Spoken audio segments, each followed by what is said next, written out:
राधे दोस्तों, जय श्री कृष्णा। स्वागत है आपका हमारे चैनल पर। भगवान विष्णु और माता लक्ष्मी की कृपा सदैव और आप पर बनी रहे और आपका जीवन सुख और समृद्धि से भर जाए। आज से हम शुरू करेंगे वैशाख महात्म की कथा। वैशाख महात्म की कथा सिर्फ एक कथा नहीं है, बल्कि हमारे जीवन को धर्म, भक्ति और सेवा के मार्ग पर आगे बढ़ाने वाला एक दिव्य साधन है। हिंदू पंचांग के अनुसार वैशाख मास वर्ष का दूसरा महीना होता है, लेकिन इसकी महिमा इतनी महान है कि इसे सभी महीनों में श्रेष्ठ बताया गया है। शास्त्रों में वर्णन मिलता है कि जैसे कि वेदों में ऋग्वेद का महत्व है, नदियों में गंगा सर्वोपरि है, उसी प्रकार महीनों में वैशाख मास सर्वोत्तम बताया गया है। इस पवित्र मास में अनेक दिव्य पर्व आते हैं, जैसे अक्षय तृतीया, मोहिनी एकादशी, वैशाख पूर्णिमा और बुद्ध पूर्णिमा। ये सभी तिथियां केवल त्योहार नहीं है, बल्कि आत्मा को शुद्ध करने और जीवन को उच्च स्तर पर ले जाने का अवसर है। तो अब चलिए हम वैशाख मास से जुड़े हुए कुछ महत्व को समझते हैं। वैशाख मास का संबंध विशाखा नक्षत्र से माना जाता है। ऐसा कहा जाता है कि वैशाख मास भगवान विष्णु को अति प्रिय है।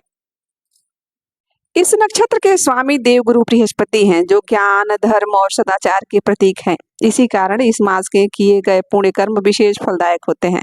शास्त्रों के अनुसार इस समय सूर्यदेव मेष राशि में स्थित होते हैं और यही समय होता है जब पृथ्वी पर ताप बढ़ता है। ऐसे में प्यासे को जल पिलाना, छाया देना, वृक्ष लगाना, ऐसे जो सभी धर्मार्थ कार्य हैं, इसे करने से भगवान साक्षात प्रसन्न होते हैं और जितने भी यह धर्म कार्य करते हैं, यह पूजा स्वयं भगवान को समर्पित मानी जाती है। अब आइए जानते हैं वैशाख मास से जुड़ी हुई कुछ महत्वपूर्ण बातें। कहा जाता है कि वैशाख मास में भगवान विष्णु की आज्ञा से सभी देवी देवता जल में निवास करते हैं, इसलिए इस महीने में प्रातः काल स्नान और जल दान का अत्यधिक महत्व है। यदि कोई व्यक्ति श्रद्धा से सूर्योदय से पहले स्नान करता है और भगवान का स्मरण करता है, तो उसके अनेक जन्मों के पाप नष्ट हो जाते हैं।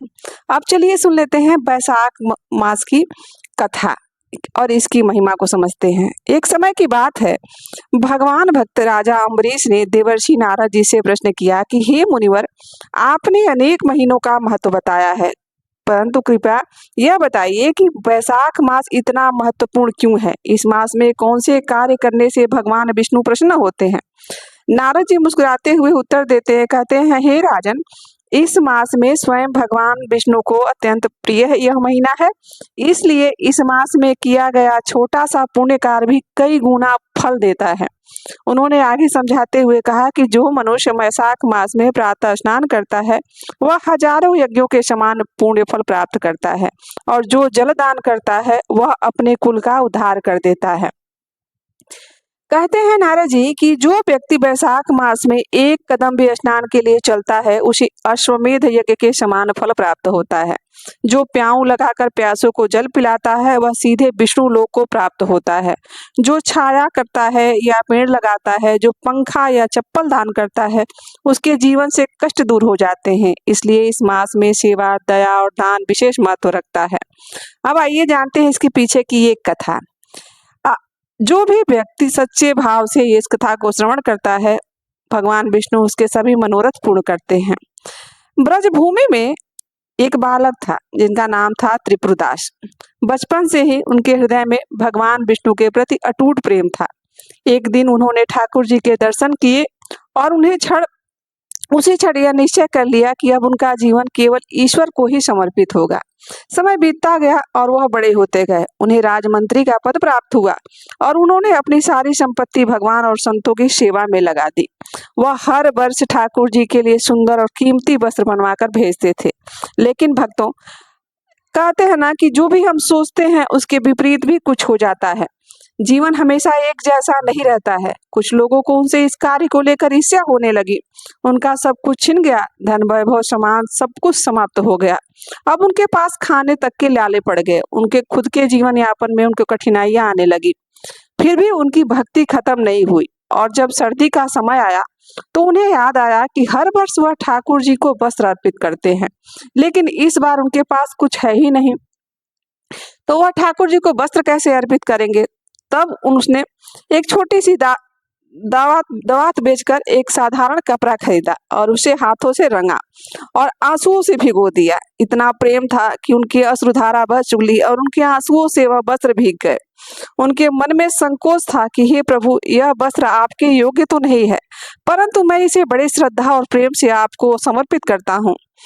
जब वह वस्त्र ठाकुर जी को अर्पित किया गया तो भगवान ने उसी साधारण कपड़े को सबसे अधिक प्रेम से स्वीकार किया और जब तक वह वस्त्र उन्हें नहीं पहनाया गया तब तक उन्हें ठंडी नहीं लग रही थी। कहते हैं कि भगवान सिर्फ भाव के भूखे होते हैं। यह कथा हमें यही सिखाती है कि भगवान को दिखावा नहीं पसंद है, उन्हें सच्चा प्रेम चाहिए, उन्हें समर्पण की भावना चाहिए। भक्ति परिस्थितियों पर नहीं, विश्वास पर टिकती है और सच्चा भक्त कभी भी ईश्वर के प्रति अपनी श्रद्धा कम नहीं करता और ना ही ईश्वर के प्रति कभी उसका समर्पण भाव खत्म होता है, ना हार मानता है।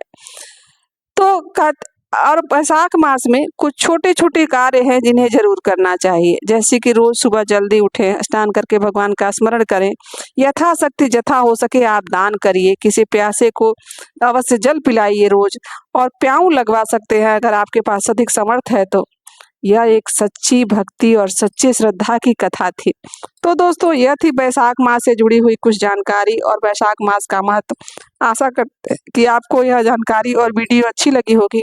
यदि हमारी वीडियो अच्छी लगी तो हमें लाइक और शेयर जरूर, हमारी वीडियो को लाइक करें और यहाँ तक बने रहने के लिए आप सभी का दिल से आभार। आप चाहें तो हमसे जुड़ भी सकते हैं ताकि आपको इसी प्रकार की कथा सुनने को मिल सकती। तो प्रेम से बोलिए जय श्री कृष्णा। मिलते हैं किसी ऐसी कथा के साथ। अभी के लिए बस इतना ही। राधे राधे, जय श्री कृष्णा।